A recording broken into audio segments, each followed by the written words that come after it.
Kerala election കഴിഞ്ഞു.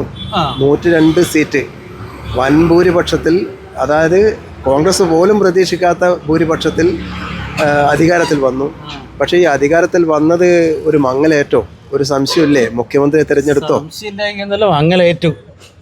മങ്ങലേറ്റു എന്ന് വെച്ചാൽ ഇന്നലെ ഒരു മരണം നടന്നു ഇവിടെ മലപ്പുറത്ത്.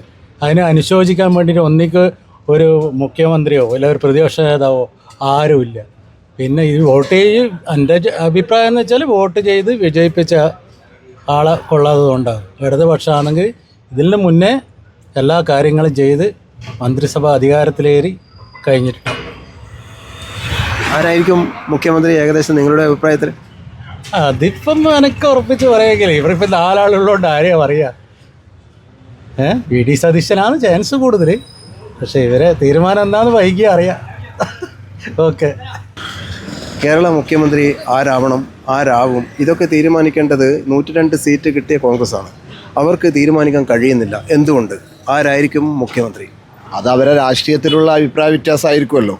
ഇപ്പോൾ ഒരു 10 വർഷം അവർ മന്ത്രിസഭയില്ലാണ്ടൊന്നും രാഷ്ട്രീയത്തിൻ്റെ പുറത്തു നിന്നുകൊണ്ട് ഒരുപാട് പ്രതീക്ഷിച്ച് ജനങ്ങൾ വോട്ട് ചെയ്തതാണ് അവർക്ക്. അപ്പോൾ അത് ജനങ്ങൾ, ഞാൻ പറയുന്നതിന് പാർട്ടിക്ക് ഒരു തീരുമാനം ഉണ്ടാവില്ല, ജനങ്ങൾ തീരുമാനിക്കേണ്ടി വരും ആര് മുഖ്യമന്ത്രിയാണെന്നുള്ളത്. ഇപ്പോൾ ലീഗിനോട് വേണുഗോപാലൻ പറഞ്ഞിരുന്നു, നിങ്ങൾ സംസാരിക്കാൻ പാടില്ല, നിങ്ങൾ നമ്മുടെ മന്ത്രിസഭയിൽ നമ്മൾക്ക് 82, നിങ്ങൾ പുറത്തു പോയാൽ 82 സീറ്റ് നമ്മൾക്കുണ്ട്, നിങ്ങൾ ആവശ്യമില്ല. പക്ഷേ എൻ്റെ അഭിപ്രായത്തിൽ ഈ 102 സീറ്റ് കിട്ടാനുള്ള കാരണം 75% ലീഗ് പ്രവർത്തകന്മാരും ലീഗിൻ്റെ നേതാക്കന്മാരുള്ള പ്രവർത്തന ഭാഗം, ഈ കണ്ണൂരിൻ്റെ ഭാഗം തന്നെ ഈ കോർപ്പറേഷൻ്റെ ഈ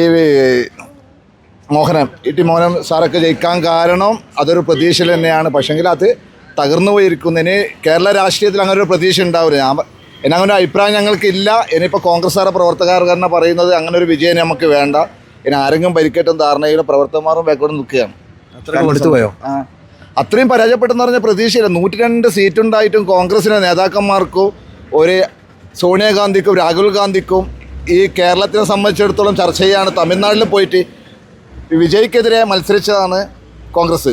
അപ്പോൾ ഇത്രയും ആടെ വിജയിച്ചിട്ട് കേരളത്തിൻ്റെ ഒരു ഈ പ്രശ്നങ്ങൾക്ക് പരിഹാരം കാണാണ്ട് ആ മന്ത്രിസഭയിൽ പോയിട്ട് വിജയ്ക്കെതിരെ അങ്ങനെ ഒരു ആനുകൂല്യങ്ങൾ ചെയ്യുമ്പോൾ, അത് ചർച്ച ചെയ്യുമ്പോൾ കേരളത്തിൻ്റെ ഭാഗത്തല്ല അവർ നിൽക്കേണ്ടത്.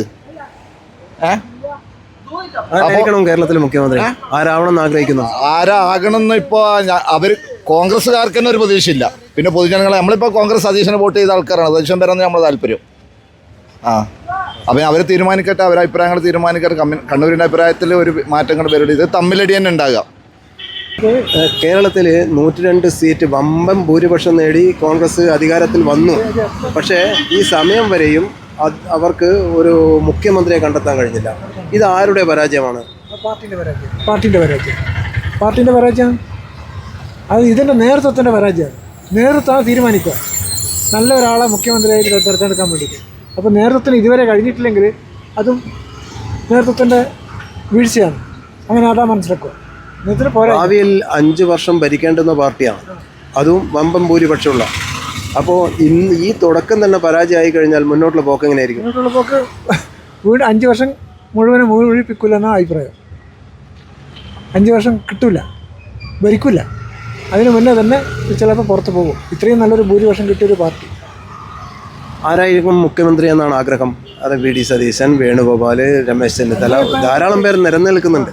എൻ്റെ അഭിപ്രായത്തിൽ VD സതീശനാണ്. അപ്പോൾ മിക്കവാറും ഇന്നോ നാളെയോ റിസൾട്ട് ഉണ്ടാവും. സ്വാഭാവികമായും VD സതീശനിൽ പ്രതീക്ഷ അങ്ങനെ പ്രതീക്ഷിക്കുന്നു.